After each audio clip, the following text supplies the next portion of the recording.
नमस्कार। आज हम सफर करने वाले हैं एक ऐसे शानदार किले का जिसे भारत की महान दीवार भी कहा जाता है। जी हाँ, हम बात कर रहे हैं कुंभलगढ़ किले की। तो सबसे पहले इस किले की जो सबसे हैरान करने वाली बात है ना, वो है इसकी दीवार। इसकी लंबाई पता है कितनी है? पूरे 36 किलोमीटर्स। अब इस 36 किलोमीटर के आंकड़े को थोड़ा और बेहतर समझते हैं। देखिए, चीन की महान दीवार तो खैर अपनी एक अलग ही लीग में है, लेकिन उसके बाद कुंभलगढ़ की दीवार दुनिया की दूसरी सबसे लंबी कंटिन्यूअस दीवार है। और यही वजह है कि इसे the great wall of India यानी भारत की महान दीवार का नाम मिला है। तो चलिए इसी भारत की महान दीवार के बारे में थोड़ा और जानते हैं, क्योंकि ये विशाल दीवार सिर्फ लंबी ही नहीं है, बल्कि ये डिफेंस इंजीनियरिंग का आप कह सकते हैं एक बेजोड़ नमूना है। जरा सोच कर देखिए, इसके जो सामने वाली दीवारें हैं वो करीब 15 फीट मोटी हैं, और कुछ जगहों पर तो ये इतनी चौड़ी हैं कि 8 घोड़े, जी हाँ 8 घोड़े एक साथ अगल बगल चल सकते थे। मतलब ये कोई मिलिट्री लेजेंड से कम नहीं है। तो अब सवाल उठता है कि भाई इस आर्किटेक्चरल मार्वल के पीछे ये जबरदस्त विजन था किसका? तो इसका श्रेय जाता है 15वीं सदी के एक बहुत ही शक्तिशाली शासक राणा कुंभा को। वो मेवाड़ राजवंश से थे और कला और आर्किटेक्चर के बहुत बड़े संरक्षक माने जाते थे। कहते हैं कि उनके राज में जो 84 किले थे, उनमें से 32 तो अकेले उन्होंने ही बनवाए थे।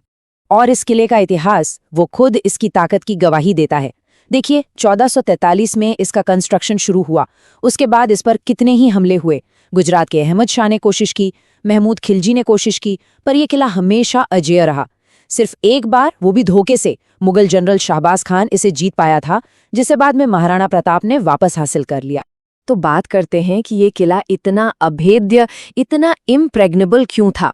और देखिए, इसकी वजह सिर्फ वो लंबी चौड़ी दीवार नहीं थी, बल्कि इसका पूरा का पूरा डिजाइन ही एक मास्टर स्ट्रैटेजी थी।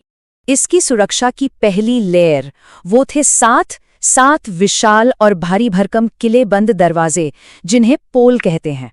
मतलब किले के अंदर घुसने के लिए इन दरवाजों की एक पूरी सीरीज को पार करना पड़ता था, एक के बाद एक।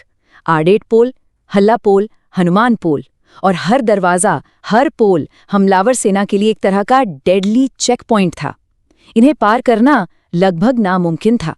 और जो बात इसे और भी कमाल की बनाती है, वो ये है कि इसका हर एक एलिमेंट सोच समझकर डिफेंस के लिए बनाया गया था। जैसे ये अरावली की पहाड़ियों पर 1100 मीटर की ऊंचाई पर है। इसमें घुमावदार रैंप है ताकि दुश्मन के हाथी घोड़े तेजी से ऊपर ना चढ़ पाएं।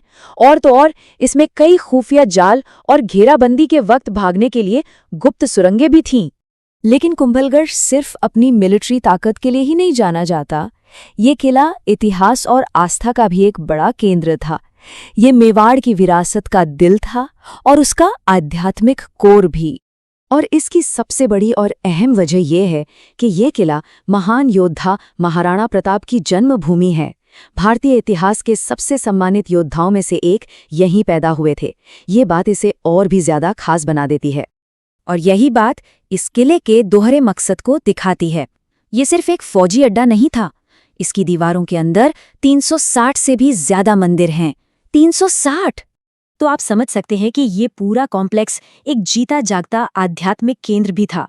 यहाँ भगवान शिव को समर्पित नीलकंठ महादेव मंदिर है, राणा कुंभा का बनवाया हुआ वेदी मंदिर है जो एक जैन मंदिर है, और किले के सबसे ऊंचे पॉइंट पर बादल महल भी है।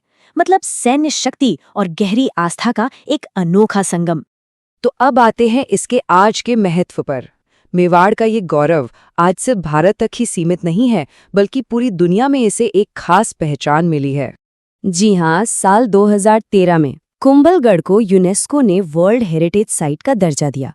इसे राजस्थान के पहाड़ी किलों के ग्रुप में शामिल किया गया। और ये सम्मान मिला भी क्यों ना हो, इसकी जो विरासत है वो कई चीजों का एक जबरदस्त मिक्सचर है। इसमें इतिहास है, लाजवाब आर्किटेक्चर है, संस्कृति है, और इसके चारों ओर जो वाइल्ड लाइफ सेंचुरी है उसकी प्राकृतिक सुंदरता भी है। तो आखिर में कुंभलगढ़ आज भी राजपूतों के शौर्य और उनके जुझारूपन का एक जीता जागता प्रतीक बनकर खड़ा है। और ये हमें सोचने पर मजबूर करता है कि सदियों पहले बनी ये दीवारें आखिर आज भी अपने अंदर कौन-कौन से राज छिपाए हुए हैं।